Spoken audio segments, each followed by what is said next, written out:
can start the recording as well. Good afternoon for those of you who are East Coast or later, and good morning to anybody who's before East Coast time. I want to welcome you to this edition of the Azure Café Marketplace, and we're excited today to have as our guest chef DataStax.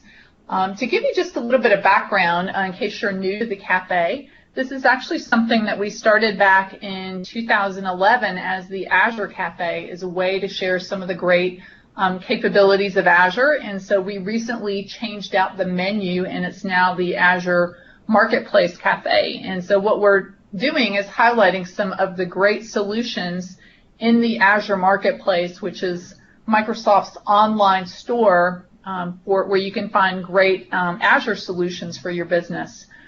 My name is Marty Stevens-Hartka. I'm the ISV lead for East Region, and I'm the assistant manager of the Azure Marketplace. Joan Novino is our usual host for these calls, but she is out doing something else today. Her day job is as a principal solution specialist for Azure. We also are joined by Mark Cromer, who is a data solution architect, and he's going to be presenting our appetizer today. And then our special guest chef with DataStax is Ben Lackey. So without further ado, let's move right along.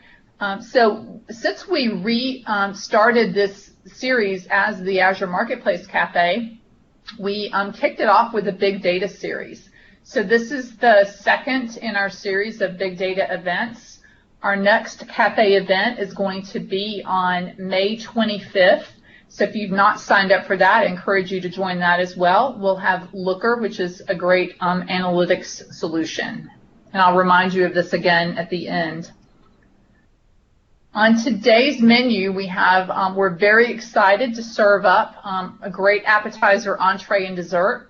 For our appetizer, Mark Cromer is going to be speaking to us about some of the trends that we're seeing out in the market today with distributed data. And our guest chef, Ben, is going to be talking to us about DataStax Enterprise Marketplace Solutions and also do a demonstration. And we'll try to take your Q&A as we're going along, or we'll also hopefully have some time at the end for Q&A. And then finally, we'll serve up a dessert and talk about some of the next steps that you can take to learn more about today's solution and also some of the other great solutions in the Azure Marketplace. So Mark, I'll turn it over to you now for the appetizer.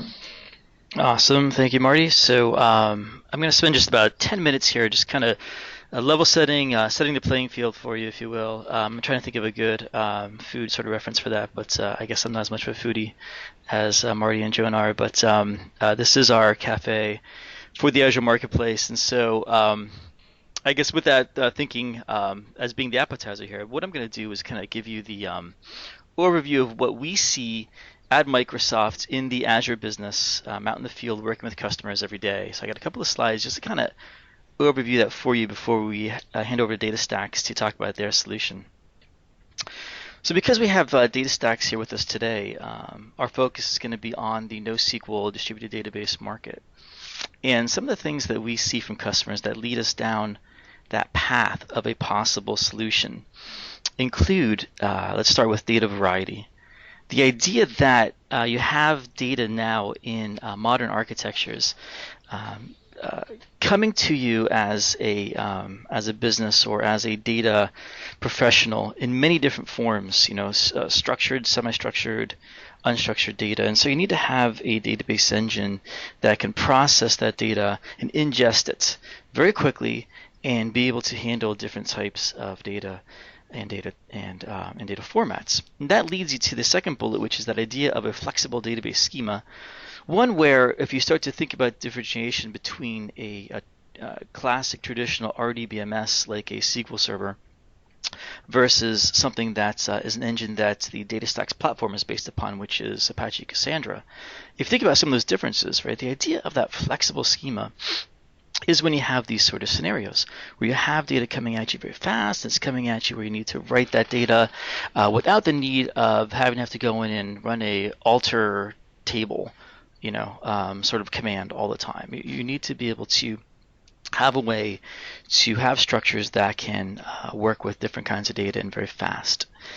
And so a lot of things that we see in our marketplace in Azure that you can spin up in the cloud enable that, and we're focusing on DataStax today, but the idea behind that, underpinning that, is this idea of a multi-model capability.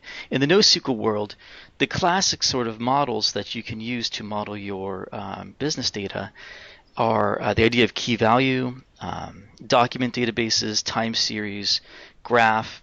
There's a few other sort of variations on that, but those are the primary ones. And so you'll see some of that from DataStax in the demo today. And if you were to spin up the DataStax Enterprise or the DataStax image in the Azure Marketplace, you would be able to experiment with that as well. And so that's that differentiation between SQL Server, and not every business problem and not every data problem fits one specific solution exactly, and that's why we need to have all these different sort of tools in our toolbox as data professionals. And so I want to talk a little bit about that more in just a minute, but let me continue with these market trends. The other is, I already mentioned, no, don't advance yet, sorry. I know I'm taking long, but I promise I'll make it shorter. The rapid ingest of events, I just want to expand on that a little bit. And that leads us into that, the trends that we see around IoT or Internet of Things, where there's the capability now to take in data from different devices and different equipment that you possibly couldn't really analyze in the past because we didn't have some of the tools and technologies that we do today. And NoSQL databases provide a very, very good way to ingest that data and to work with that data. And some of the reasons for that is there's a less emphasis on ACID properties of data, of transactional hardening, and the concern of data loss is not so great. So this kind of is more along the lines of that use case where you are taking in many different data points and you need to aggregate those, or you don't need to worry about every single event that's occurred, but more you're looking at a general trend of data. As opposed to if you were worrying about financial transactions at an ATM, in that case, of course, transactions and data loss are very, very important. And that's not to say that a NoSQL database like a Cassandra or the DataStax platform doesn't enable that. You have different sorts of data consistency that you can adjust to. But I just want to kind of generally give you the outlook of a database like a SQL Server versus NoSQL, and I think that's an important thing to keep in mind. And then the scale-out capability, and that's where we get to the idea of the distributed data, where in these cases you need to provide hyperscale and internet scale. These are solutions that require you to, and this is an important aspect of having a cloud distributed database where Azure enables you to spin up nodes very quickly. And to do that, you need an engine that can shard data, that can replicate data, that can work with data across data centers. And DataStax has an offering in our marketplace. And there are some different variations on that can enable that. And there are variations on that on SQL Server to be able to do that with sharding as well. But again, not every scenario fits perfectly for each of those, and so that's why we work with our partners like DataStax to give you an offering in the marketplace to provide that. And lastly, that provides that idea of data redundancy, high availability, and massive scale. Not all of those things are the same architectural goal. But the ability to distribute across nodes gives you some aspect of all of that, which is why being able to spin these complex solutions up in the cloud in Azure very quickly is a very compelling way to build your solution. Okay, so let's go to the next slide. Now to kind of raise this up into a more generic idea of how you were to build a solution based on a NoSQL distributed database in Azure.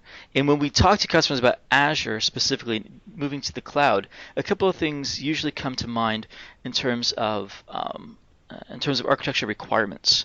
And they are scale, speed of deployment, and the idea of polyglot environments and polyglot persistence.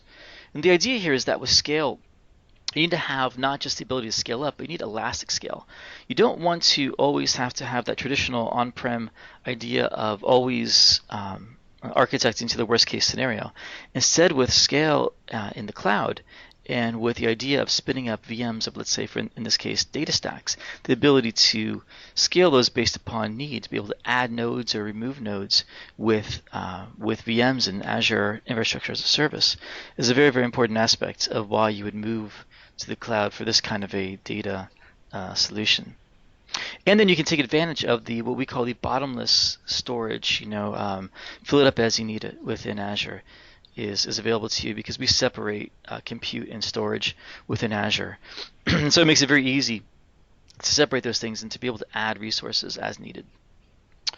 And then the speed of deployment is obviously very quick, and I think Ben is going to give you a bit of a demo of spinning up an image of DataStax in Azure and any of the solutions that you find and want to experiment with in our marketplace. The whole idea of spinning those up and spinning them down quickly is a key aspect, a key value prop, not to mention the idea to pause these. So we will, your meter runs for what you pay Microsoft and Azure in terms of your compute, which you can pause and you don't pay anything during that period, and the storage. So it gives you a lot of options to control your spend in this area. And last but not least, a very important design goal of all these solutions that we've been talking about during this series in the Azure Marketplace Café is the idea of polyglot. The sense that as a data professional, as you move to the cloud and you move to more advanced modern architectures for your customers and for your business, you need to be able to have the right tool for the right job. And it's not a one-size-fits-all proposition, right? It's the sense that you need to have Hadoop if you want to do batch analytics. You need to have NoSQL if you want quick ingested data that can be distributed. You want to have Spark if you want to do in-memory analytics, and so on and so forth.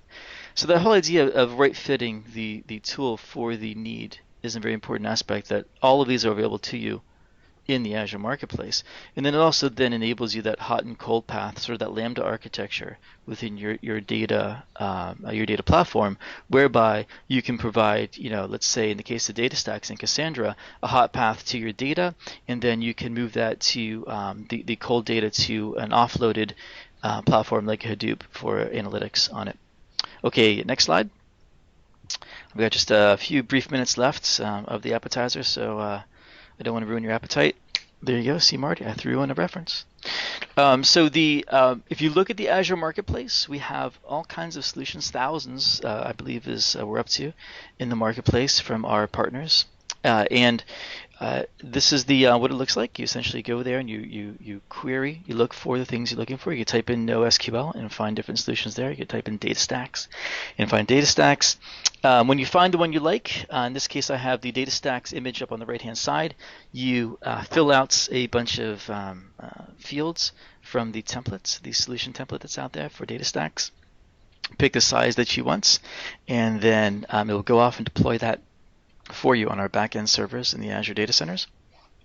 And then a little bit later, you'll get a notice saying your image is ready, and you are ready to go and start building solutions in DataStax. So we're very, very excited about that. Next slide, Marty. I think that's my handoff to Ben. Yes, it is. So with that, I'm going to stop right there, and I'll go over to the Q&A. Please feel free to put in questions into the chat window. This is a very open environment. We are keeping this very informal. And with that, I'm happy to hand over to our friend Ben Lackey at DataStax. Take it away, Ben. Thanks, Mark. I'm Ben Lackey. I'm with DataStax, and prepared a couple different things for you. So 7 slides we'll go through, and I'll talk a bit about where DataStax fits into the market and what we do. At that point, I'll transfer over to the Azure Marketplace, show how you could spin up a cluster yourself, and then finally take the time to point you at a couple different web pages and resources that might be interesting if you're going to follow up and look more into this yourself. As Mark mentioned, trying to keep this informal. If you do have questions, feel free to drop them in the chat window, and we'll reply as we go through. With that, could I see the... Perfect. Okay. So this little grid up here shows how we view the database market.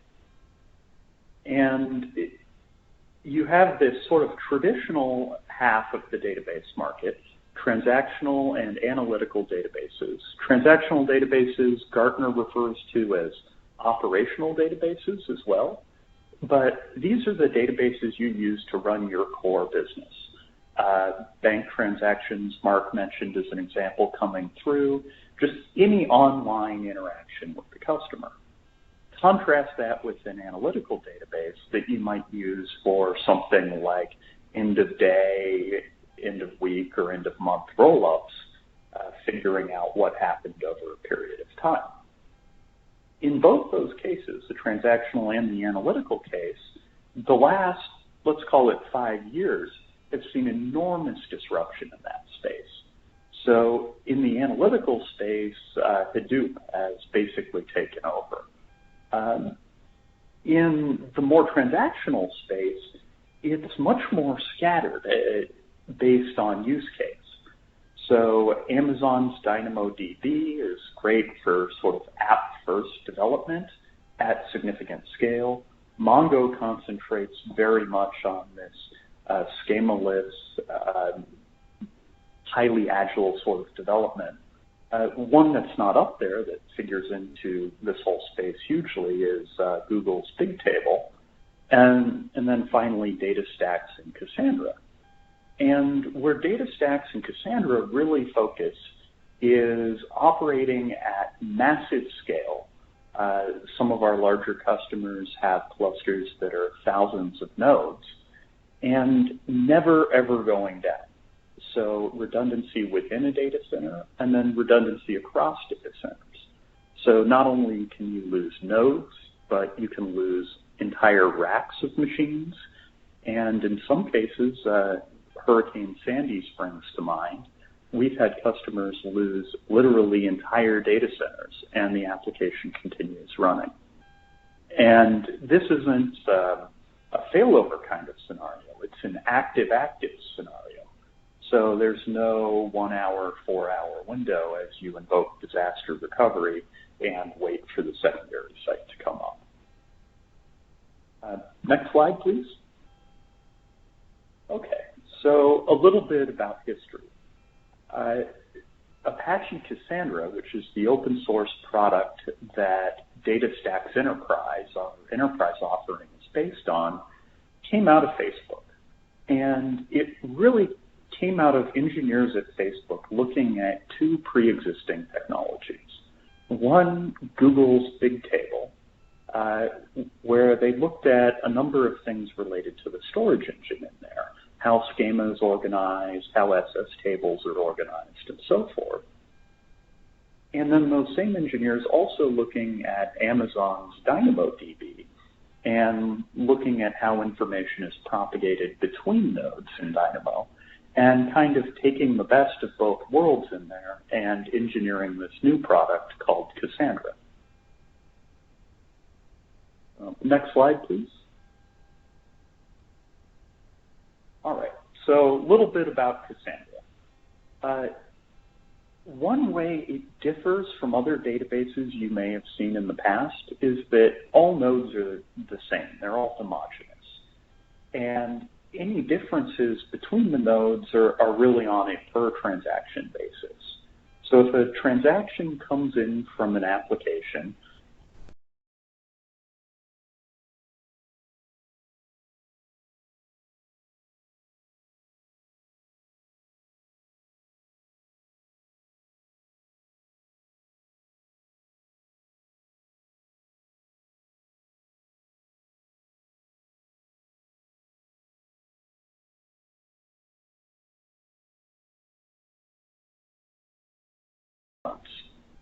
that said, in multi-data center use cases, you might have that data replicated between US East and US West, and maybe copies even written over to Europe or Asia. All these nodes are active. So there's no idea of a hot node and a cold node, a standby, a heartbeat waiting for failure, none of that. And that means that transactions balance across the different nodes as they come in. This is really nice because it means there's no single point of failure. Any node can take over if one of them falls over. And that sort of transfers through the whole architecture I mentioned, from a node level to a rack level to a data center level, even up to an entire cluster. At the same time, that resilience also allows for this linear scale. So adding one node if one node's supporting 10,000 transactions a second, two nodes will give you 20,000 transactions a second. And that's really great as you scale up a database to be able to have that predictable scale with additional resources. Next slide, please. All right, so that was Apache Cassandra. DataStax, as I mentioned, is sort of the commercial entity that supports Apache Cassandra. And we add a number of things on top of that base Cassandra offering. Like many other open source companies, we offer support. In addition, we offer security integrated into the product. So as an example, if you want to integrate to an existing LDAP server, we offer connectors to do that. Our version of Cassandra is also certified. So if you're familiar with Apache projects, they rev quite frequently. And keeping up with the current build and which one you should use in production can be quite a task. So we periodically take the latest from the open source Apache project, run that through our QA processes and certify it, and then call that release with our additional value adds. DataStax Enterprise version 4.8 is the current one. We also offer management services that make it easier to understand what's going on in your cluster. That's a tool called Ops Center primarily that we'll take a look at shortly. Then we have a number of other things that are sort of value adds in Cassandra beyond what it's normally capable of.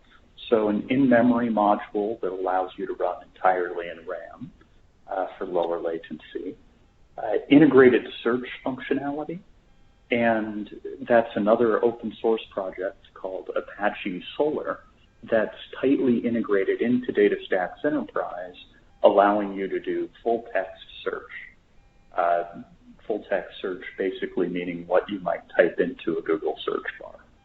And you'll actually find that if you look at your mobile phone, a lot of the applications on there are powered by Apache Solar, and in some cases DataStax Enterprise is the backing store underneath. Finally, and quite possibly most excitingly, we offer some integrated analytics. And that takes the form of an open source project called Apache Spark. So Spark is tightly integrated into the DataStax Enterprise nodes, and that allows you to do things like run Spark SQL if you want to run arbitrary SQL commands. It allows you to make use of integrated libraries inside of Spark, such as Spark Machine Learning. Okay, so next slide, please.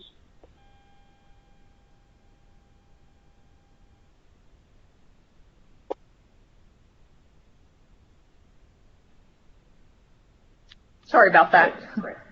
Oh, no problem. All right.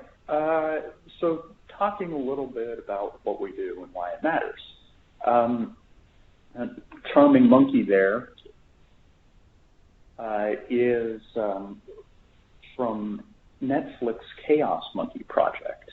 And Netflix is one of our customers, and they happen to run on AWS. And this thing called Chaos Monkey basically runs around the data center pulling cables. It turns off machines, it breaks them in interesting ways, and this is all open source. And Netflix thought is that if their implementation is resilient to failures and constantly getting beaten up in these different ways, that if a real failure does come along, it's not going to be a problem. So Netflix has this Chaos Monkey, and that's just one part of their entire ecosystem there. There's actually a larger ecosystem called Simian Army that simulates other failures in a variety of different ways. All right. So that sort of talks about how we're very, very resilient to failure.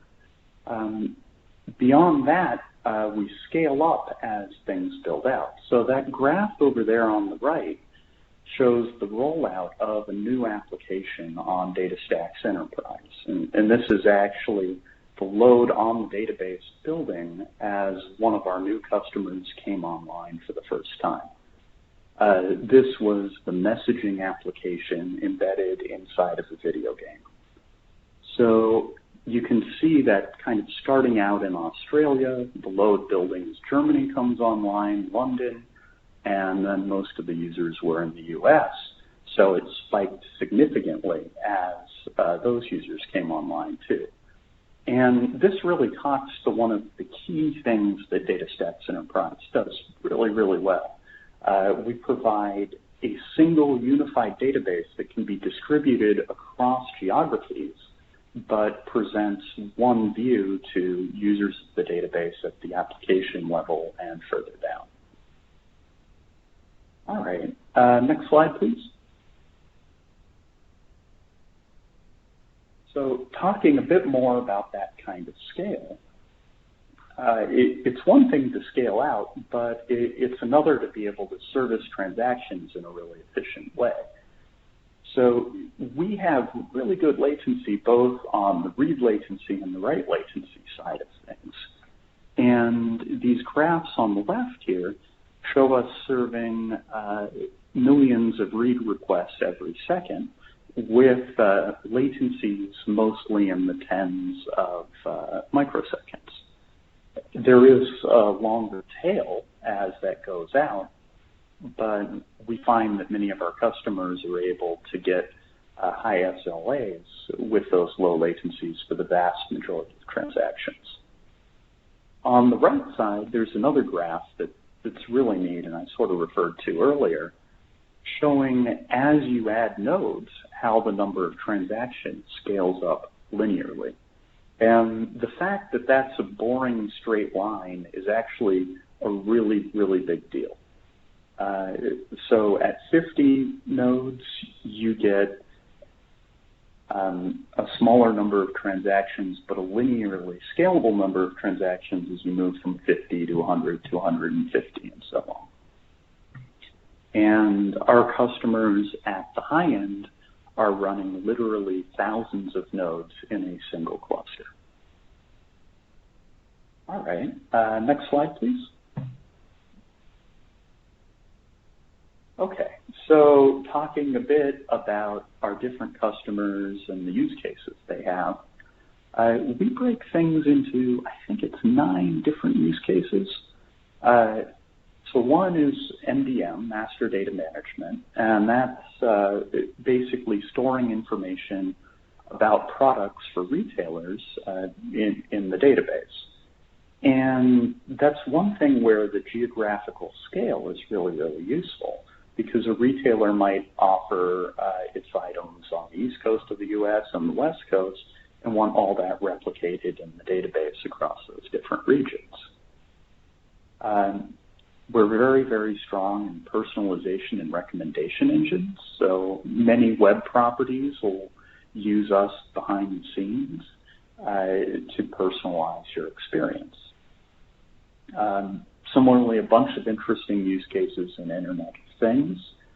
I think British Gas's logo is up there somewhere. Yeah, there, I see it.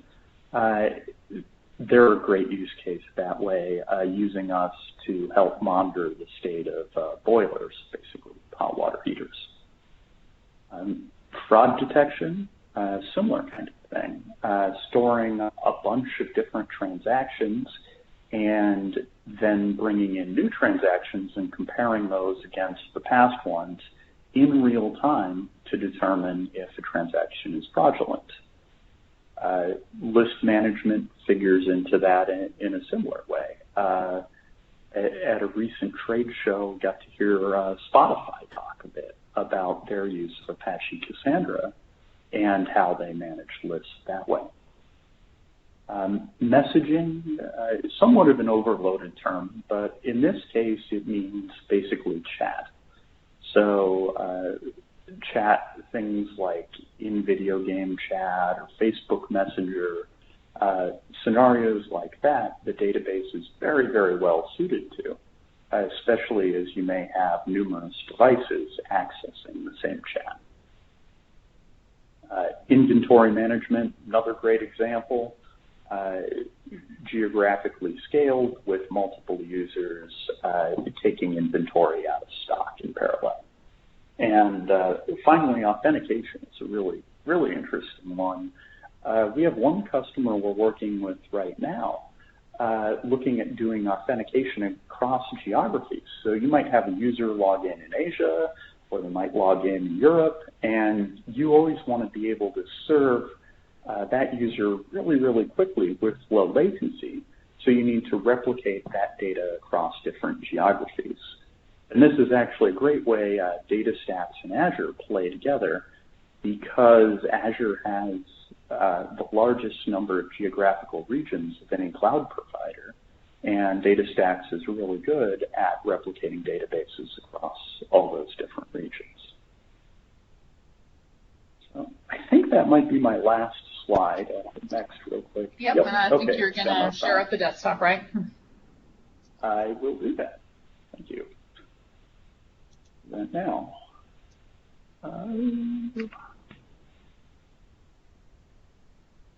Okay. Quick check. Can someone see my desktop? It's loading right now. Just give it 1 minute. Oh, okay. Yeah, it looks like it's working, but I see an incorrect search page and incorrect browser. Oh, I'm just kidding you. Yeah, that's ready to go. Thanks for that. So I'm just going to search for Azure Marketplace because I never quite remember the URL. And so as Mark mentioned, there are literally thousands of products in the Azure Marketplace. We're one of those. So you can find that by searching for DataStax, and you should see this DataStax Enterprise Solution Template. Solution Template, we were actually the very first one on Azure Marketplace. It's pretty cool. It's a little different from the VM image in that it's a whole cluster that this. So I'm going to click on that. There's a description, sort of what Cassandra is, talks about some large Cassandra users, some screenshots of what you'll get at the end, and a link to the deployment guide, which maybe we'll look at later if we have time. So I'm going to hit the deploy button, and at this point, it wants me to log in. So I'll log in with my normal credentials. DataStax uses a single sign-on, so we get redirected a couple times. And now it's logging me into portal.azure.com. And if you didn't want to go through the public marketplace page, you could also go directly to portal.azure.com and search in here. There's an option to select a deployment model. That's grayed out. The DataStax deployment relies on something called Azure Resource Manager. That's kind of a new deployment stack, JSON-based templated deployments. So I'm going to hit Create, and it loads up the first blade, it's called, in Azure Marketplace. So I need to enter in a username for my new cluster. There's a blacklist of these, so it's important to be careful here. Things like admin and root, it doesn't allow. Then I need to pick a password. The password, similarly, there are some rules about that. It needs to have 3 out of 4 of an uppercase letter, a lowercase letter, a number, and a symbol. So I'm going to do that. And it says they matched because they both have little check marks here, so that's good. Next up, I need to create a resource group. And a resource group's kind of a container around some set of things in Azure.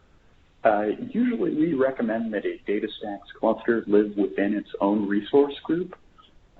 Just makes it simpler to manage, and if you do decide to delete it and make a new one, it's really, really simple to do that.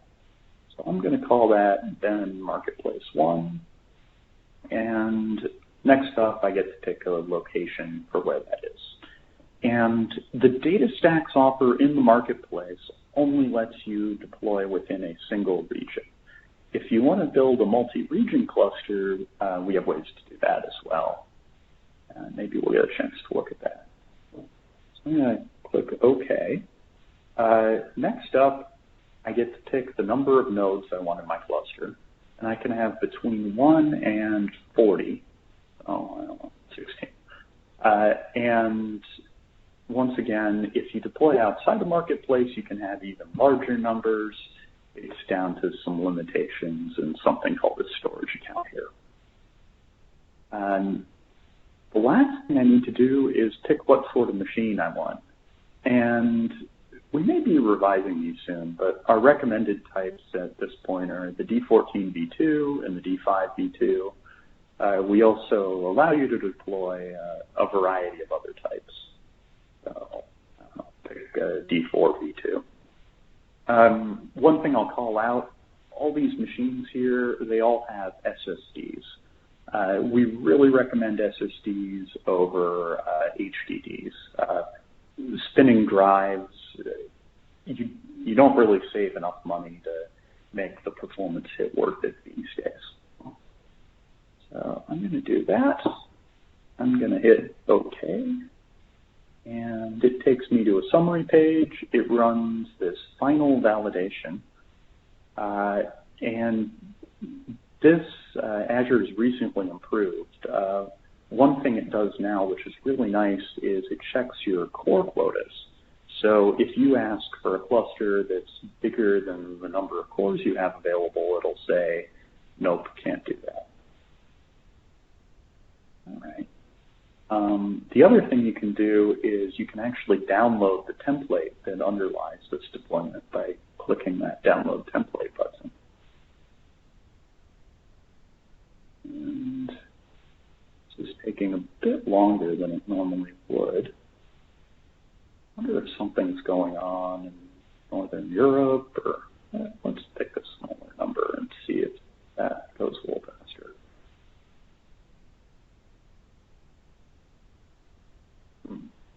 There it goes. Okay. I don't know. Interesting. Hit OK. And last thing, it asks you to agree to the different terms.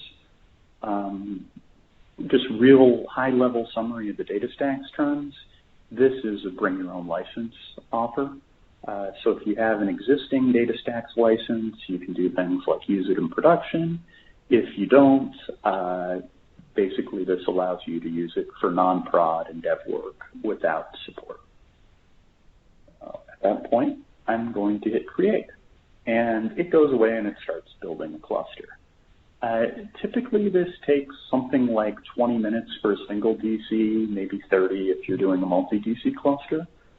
So rather than wait, I've actually spun one up beforehand, sort of in the spirit of our food analogy and Julia Child. We can look at that within the portal here, but one of my favorite ways to look at this is actually go to resources.azure.com. And this provides a really nice summary of what your deployments look like. Will come up.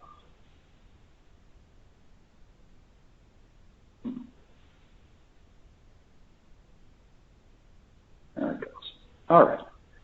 So I can drill down here under subscriptions, resource groups, and this is the cluster I'd previously spun up, Ben1 here. And it has a bunch of different things under it. Under compute, it has the virtual machines that belong to the cluster. In this case, there's 6 of them. And then there's an Ops Center node, a node that's just running the administrative product. If I want to access that, I can go grab the IP address for the Ops Center node. And it looks like that is this. So if I paste that over here, and access it on port 8888. That's the default port for Ops Center. Enter, and it loads up the Ops Center running on that cluster. So the steps I just went through are literally everything you have to do to get a single data center cluster up and running on Azure. At that point, you can look around the cluster. I really like this nodes view, mouse over to view the IP addresses of the different nodes. And this sets up a rack-aware cluster even that makes use of Azure's availability sets. A lot of neat things that way. I can also grab the IP address for the node. So if I want to go over to a command prompt and connect to the node, I can SSH into DataStax at that node's IP. And sort of keeping with our all nodes are the same, notice I just picked a random node. And, okay, there it is. We're in the node. I can type commands like node tool status. And this will list off this node's view of what the cluster looks like. Similarly, it is a database. So I can connect to it and do database-like things with the CQL shell. So I can do something like describe key spaces. I know this is sort of interesting. Op Center, the admin interface, actually uses Cassandra underneath to store all its admin information. So it's usually more interesting in a raw database that's never been used. So I can do something like select star from events and see some information in the database. Op Center stopping, Op Center starting, various things like that. So that's kind of spinning up a single data center cluster within Azure. Before this session, I also spun up a multi-data center one, just so you guys could take a look at what that looks like. So that's Ben 2 here. And if I drill down, you can see a bunch of IP addresses here. DC0, VM0, so there are 10 nodes, DC1, DC2. And here's the Op Center one. And it has an IP address here. Copy that, paste that. Once again, that port 8888. And go over here. It's loading for a minute. And if I click on this nodes view again, it'll look a little different in here. I see 3 rings, one in East US, one in Central US, and one in West US. And this is a fully functional distributed database. You can write into any of these nodes, and it'll replicate that information across geographies, which is pretty cool. If you want to do this yourself, pointing you at a couple interesting resources. Sort of the first off, I would say we should go look at the deployment guide. So this is the DataStax deployment guide for Azure, and it goes through and it talks a bit about best practices on Azure. Basically, use Azure Resource Manager instead of the older deployment model. Talks about how to set up storage accounts and so forth. Talks about what kind of disks to use as well. Additionally, talks about how to set up multi-data center deployments. And there are a bunch of different ways. High-level summary, we basically recommend using public IP addresses. The bandwidth is vastly superior in those. Some discussion of how to do rack awareness, which depends on something called an availability set within Azure. And then probably most relevant to just getting started, some summary about how to deploy using the Azure Marketplace, as well as using the CLI tools. And everything we've done today in the Marketplace is underpinned by these Azure Resource Manager templates linked over here. These are publicly available up on DataStax Partner Network.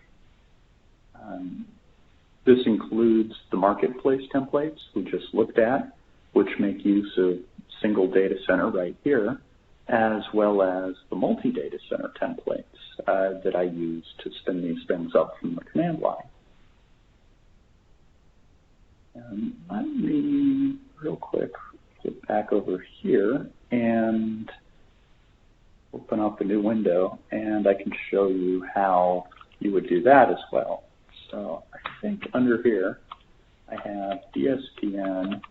I have my own local clone of the deployment templates we just went through. And if I wanted to do a multi-data center deploy, I would just change into the multi-data center directory, configure this cluster parameters file. In this case, it has 3 locations, 10 nodes per location. Set all that up. And then there's a deployment script. So all I would have to do is run the deployment script with the name of a resource group and hit enter. And it would go away and create that. Okay, so that's kind of deploying and building a cluster. The very last thing I'll direct your attention to is once you have a cluster all built and deployed, you may want to go do something with it. The best way to get started with that is probably to go to academy.datastax.com, where there are a variety of free training courses. I think we offer 5 different week-long training courses at this point. If you complete different ones of those, there are also certification tests that follow on that. The certifications are provided by O'Reilly, and there's a developer, an administrator, and an architect certification. It can be great ways to sort of demonstrate your expertise with both Cassandra and DataStax. All right, so that's largely what I'd prepared for today. At this point, I can hand back to Mark, and if there are any questions, happy to address those. Cool. Well, thanks. That was great. I'm going to go ahead and reshare out my desktop for the dessert. And so maybe while that's coming up, we could throw it open, and if anybody has questions, that they would submit those in the IM window. I saw that Mark has already answered a couple of questions. So just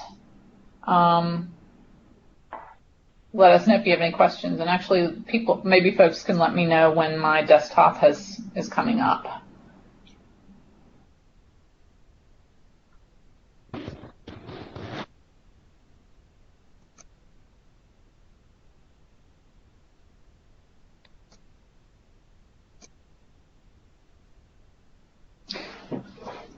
And while we're waiting for this, I'm sorry, was there a question?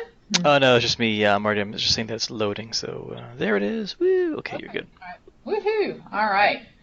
Then let me go in here. All right, so we're going to close out with our dessert, which is going to be some next steps that you can take to get more information on DataStax and the Azure Marketplace. So you see my contact information, and I would say please do not send me questions on DataStax because I am not the expert, but if you have questions about the Azure Marketplace Café or you have questions about just Azure Marketplace in general, I'm happy to answer those. And you can see Ben's contact info. Also, you can see links to some of the resources. And Ben, if I'm not mistaken, I think those are some of the things that you just showed. So you can explore those links. We also have some additional resources on the Azure Marketplace and big data topics that you can explore. And also, this is maybe a good point to mention that you will receive an email following this that has the link to the slide deck and also has a link to the recording. And I'm thinking we will get that out either later today or tomorrow, so be on the lookout for that.